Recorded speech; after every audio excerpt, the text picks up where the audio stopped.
सरकारों कैबिनेट मंत्री उद्योग और वाणिज्य मंत्री चंद्रमोहन पाटवारीये निजर ट्विटर एकाउंट जोगेदी लिखिसे जे सेल्फ डिक्लारेशनर जोगेदी कोनो प्रायर पारमिशन नलोवाके 3 बछरলৈকে ইয়াত नतुनके उद्योग स्थापনৰ কাৰণে এটা ৰাস্তা মুকলি কৰি দিয়া বা উদ্যোগ স্থাপন কৰিব পাৰে এই কথাটো লিখিছে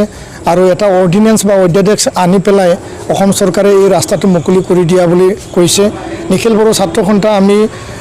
উদ্যোগ প্ৰতিষ্ঠানৰ বিৰোধী আমি নহয় বা আমি উন্নয়ন বিৰোধী নহয়, আমি নতুন উদ্যোগ আমি ওয়েলকাম জনাও বা উন্নয়নো আমি ওয়েলকাম জনাও, কিন্তু এই অসমৰ যি খিলঞ্জীয়া মানুহৰ যি ভূমি আছে বা ট্ৰাইবেল বেলেন ব্লক যি ভূমি আছে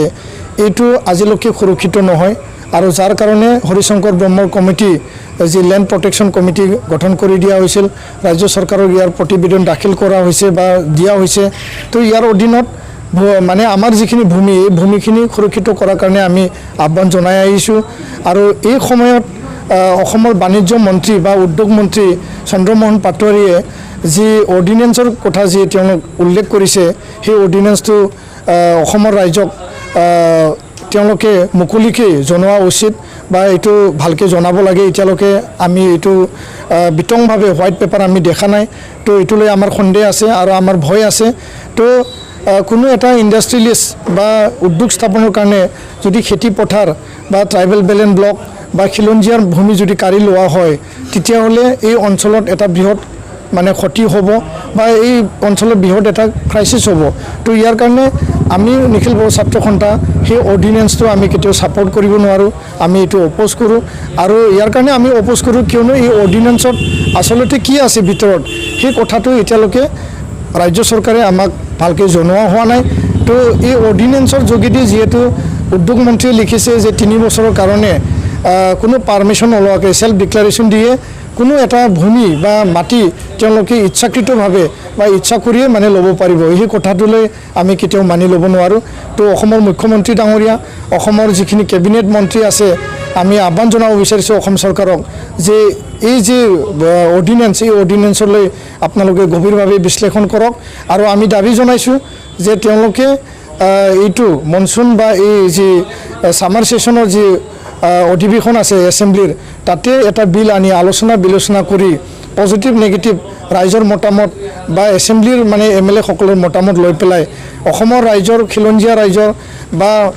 জনজাতি আবেষ্টনী বেষ্টনী ভূমি কোনো ক্ষতি নোহোৱাকৈ যাতে উদ্যোগ স্থাপন কৰাৰ এটা ৰাস্তা মুকলি কৰি দিয়ে। কাৰণ এনেকুৱা অৰ্ডিনেন্সৰ যোগেদি এটা মাৰাত্মক এটা সিদ্ধান্ত লৈ পেলাই কাৰোবাৰ মাটি কাঢ়ি লোৱাটো আমি কেতিয়াও এইটো আমি মানি ল'ব নোৱাৰোঁ। তো ইয়াৰ কাৰণে অসম চৰকাৰক আমি আহ্বান জনাইছোঁ সকলো কাম যাতে সুস্থিৰভাৱে তেওঁলোকে সিদ্ধান্ত লয় আৰু এই গোটেই কথাটো যাতে অসম চৰকাৰে ৰাইজক জনায় আৰু আহি থকা সময়ত যাতে উদ্যোগ স্থাপনৰ নামত কাৰো ভূমি জবৰদস্তিকৈ যাতে কাঢ়ি লোৱা নহয় সেই কথা আমি দাবী জনাইছোঁ। আৰু আমাৰ ফৰেষ্ট অঞ্চলৰ যিখিনি ভূমি এতিয়াও মাটি পট্টা পোৱা নাই, আমি দাবী জনাই আহিছিলোঁ যে জনজাতিসকল বা ফৰেষ্ট ডুৱেলাৰ্ছসকল এতিয়াও ভূমি পট্টা পোৱা নাই। শোণিতপুৰ বিশ্বনাথত এতিয়াও আজি তাৰিখত কাকি বা গোলাঘাট অঞ্চলত এতিয়াও বা BTC অঞ্চলতো বহুখিনি মানে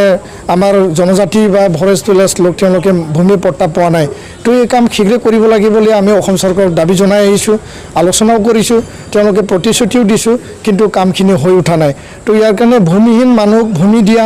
বা জনজাতিসকলৰ বা ফৰেষ্ট ডুৱেলাৰ্ছক ফৰেষ্ট ৰাইট অধীনত ভূমি পট্টা প্ৰদান কৰা সেই কাম অতি শীঘ্ৰে অসম চৰকাৰে কৰিব লাগে আৰু ইয়াৰ কাৰণে আমি নিখিল বড়ো ছাত্ৰ সন্থাই আমি দাবী জনাইছোঁ।